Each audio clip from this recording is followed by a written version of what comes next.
Hello guys, girls and friends, welcome back to my page, and I will be doing a video talking about everything that I find super duper chic, the non-classist version, right? Yeah, not the things that you need to spend a million kabillion dollars on.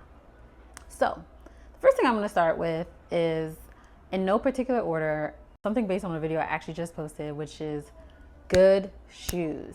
I think a lot of us are surviving within our shoes, but we're not living. You get what I'm saying? We're surviving. A lot of us walk around with feet that hurt because we're wearing narrow shoes, but they're on trend. TikTok told us that we're supposed to be wearing them. But anyway, it's okay. I got you. I'll show you shoes that work for me because I have big old white feet and are healthy for my feet. So I'll start with my favorite shoes of all time. These are my Brooks Adrenaline. I do run in them sometimes, but not a lot.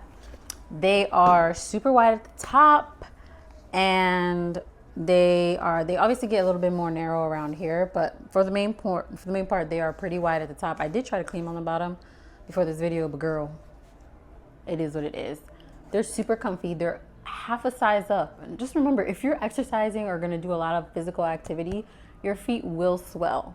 So size up so that when they swell, your shoe is ready. Other shoes that I also absolutely find chic that are in my rotation are these Vivo Barefoot, my flats, my summer ballet shoe. Yes, the ballet shoe was trending for a while, but girl, I've had this for a minute. They look rugged because they are worn. And you know what? For the 200 or 100 something that I spent on them, yes, they will be worn. What are we talking about? They're super comfy.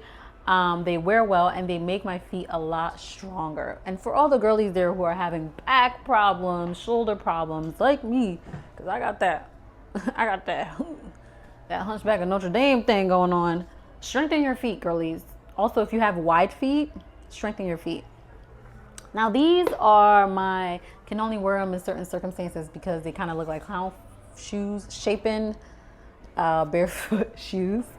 They are really wide out here. When you wear them, I'll just be like, nah, dang. But I do wear these with pants, larger jeans, and they fit well. And these are part of my loafer rotation. And they're just healthy for my feet, and they still have that kind of classy look to them. Now, outside of my shoes, right? These are the daily things I feel like, yeah, very, very chic. And some of this stuff you kind of already have in your homes, I would assume. Particularly a home like mine, a black home, I think some of these things will already be in there. I'm going to start with physical books. Not necessarily this book. This book is a great book to read, but I always encourage people to obviously learn about other cultures, but also learn about things that are relevant to you. I think we're more likely to dive deep when you think about all the things that play a role into how you became who you are. So physical books for me are very important, and I'm not saying go out and buy them. I actually would prefer you get a library card and engage in your community and get physical books that way and actually support your library. Hello. Physical books. And in that talk of physical books, magazines, physical magazine, I think we need to bring print back. Is it the best for the environment? No.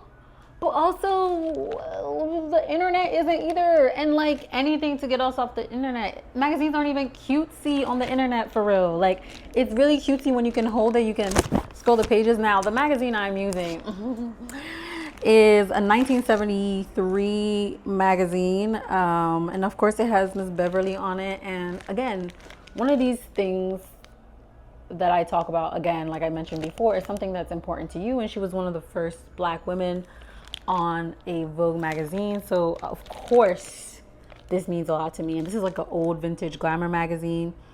It has Monet jewelers in the back. Like, come on. This magazine actually came out in 1973. So my mama wasn't even born, okay?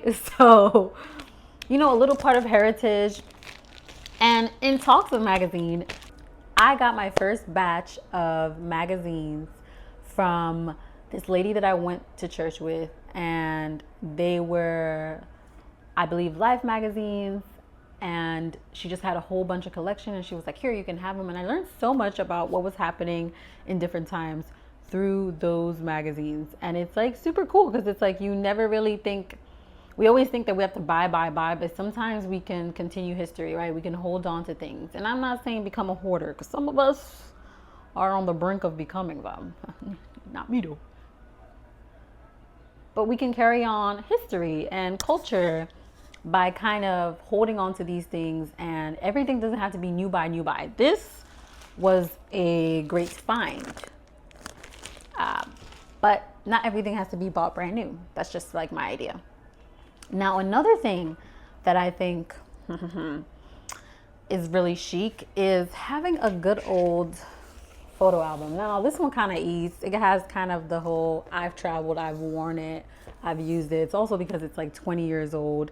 I love physical showcases of history, right? And outside of a museum, I think it's a beautiful thing to have your own visual story. And which is why I think that although digital albums are very important, and I know pictures can deteriorate if not taken care of and can deteriorate in general, but I think it's so important to have photo albums. And this is like my family photo album. So this has me when I was young. It has all my grade school stuff. This is like Magali specific. There are other ones that are just for my family and stuff like that. And then I have this one, which was given to me by my boyfriend, and he even did little arts on it because he's just so stinking talented. And this one was given to me by my boyfriend, and this one is all Polaroids. This one's for my birthday, and I even have my last birthday in here. I actually just put these in. And lucky for me, I have a boyfriend who is a photographer, but also more importantly is into Polaroid photography. So I get all these super cool pictures, and I am mainly his muse. So that's like a really cool thing. So I get to have that. However, I think it's important to have pictures. I've actually just gotten a film camera given to me actually by some guy who was selling cameras on the street. We striked a conversation. I listened to his story, and he was like, thanks for listening to me. Here's a camera. And I was like, oh, thanks. But even digis are coming back, and I really want to encourage people to not just take the pictures for the gram or for TikTok, but, you know, generally take them and make a little album, whether it be little or small. Printing pictures are so cheap. And it kind of is another thing that kind of holds memories that are important to you. Not everything has to be kind of put out for everyone, you know? And these are really great for the people of the future. Not necessarily your kids, but people who will see your legacy in the future. Another thing that I find super, super, super chic is re-wearing clothes. I know everybody likes to say outfit repeater, non-outfit repeater. Baby, I am a stamped on outfit repeater. We think about our favorites, and we think about how many times J-Lo wore that colorful dress, Lord. And then we can also have a conversation of how many of Beyonce's outfits look exactly the same. How many of Zendaya's street style looks are the same? How many times is she wearing Converse? How many of our favorites, the things we like about them is their look, the look that they're able to do over and over again. I say, don't go broke trying to look like people who have endless supply, right? But also get funky and fun with your outfit. Right now, I have on this skirt, and it is a wool skirt. Maybe you can't tell the texture, but it's very wool. I have this shirt. It is cotton, but it is from Amazon. Yeah. This came with its own skirt on the bottom, and the skirt actually comes with a cardigan. And I think mixing and matching, playing with textures, playing with different things in your closet really allows you to figure out what you love within your closet, right? So I am really, really getting into finding out why I pick certain pieces and what I'm gonna do with them. And those are the things for now that I find super, super, super chic. And I think that you'd be surprised as to how chic you are with all the stuff that you have in your closet. For more videos like this, and more about things that I like and more things in my closet, please like and subscribe. I'll see you next time.